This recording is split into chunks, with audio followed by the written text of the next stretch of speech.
Experiencing a power outage in Louisiana is almost like a rite of passage. Depending on the severity of the storm, you could be out of power for a few hours, few days, or even a few weeks, which was exactly the case after Hurricane Ida. But it turns out the number of outages we experience here is much higher than the national average. Erin Hansen, an analyst with Together Louisiana, is here to talk more about this issue. Thank you so much. All right, so let's start with power outages. So like I said earlier, that's nothing out of the ordinary. We experience these all the time, but apparently it can be pretty dangerous for the people that are living in those homes whenever there is no power. That's exactly right. In fact, today, the leading cause of death from disaster, not just in Louisiana, but across the Gulf Coast, isn't hurricanes, it's not flooding, it's not wind, it's actually long-duration power outages. And the research shows that the inflection point is really around day 5.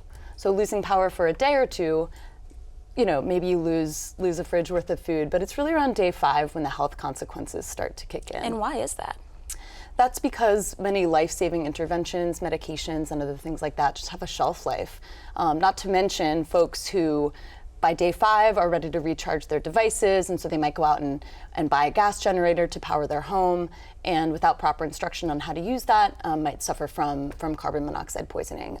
During Hurricane Ida, 26 out of the 30 fatalities across the state were actually due to the loss of power, not to the storm itself. So whenever you hear about power outages, you hear a lot about hurricanes. But if you take hurricanes and natural disasters out of the equation, do we still have a high volume of power outages? We do. In fact, data from the Federal Energy Information Administration shows that in 2021, Louisiana customers had the highest number and highest duration of power outages, higher than anywhere else in the country. So why is that? Is it an issue with our infrastructure? There's actually 2 main reasons that I would cite for why we have more power outages and longer power outages here than other places. The first reason is climate change. The data shows that we're having more and more climate-related natural disasters as time goes on, and the projections are that that will continue to get worse. The other reason is that we really haven't been investing in our electric grid the way that we should be. We've seen other states invest much more heavily in things like grid hardening to replace poles, to strengthen wires, things like that, so that when when a natural disaster occurs, the grid is more able to withstand that challenge. The fact is, Louisiana really isn't prepared for the kinds of climate disasters that we're seeing now. Do you think that we could, make power outages a thing of the past anytime soon? We really can't make power outages a thing of the past. And the danger with thinking that we can, just by hardening our grid, make power outages a thing of the past is that we won't be prepared for when the power does inevitably go out. And so how we respond when the power does go out is called resiliency. And that's something that you guys are working on really hard at Together Louisiana. Yes, so Together Louisiana is proposing a project called the Community Lighthouse Project.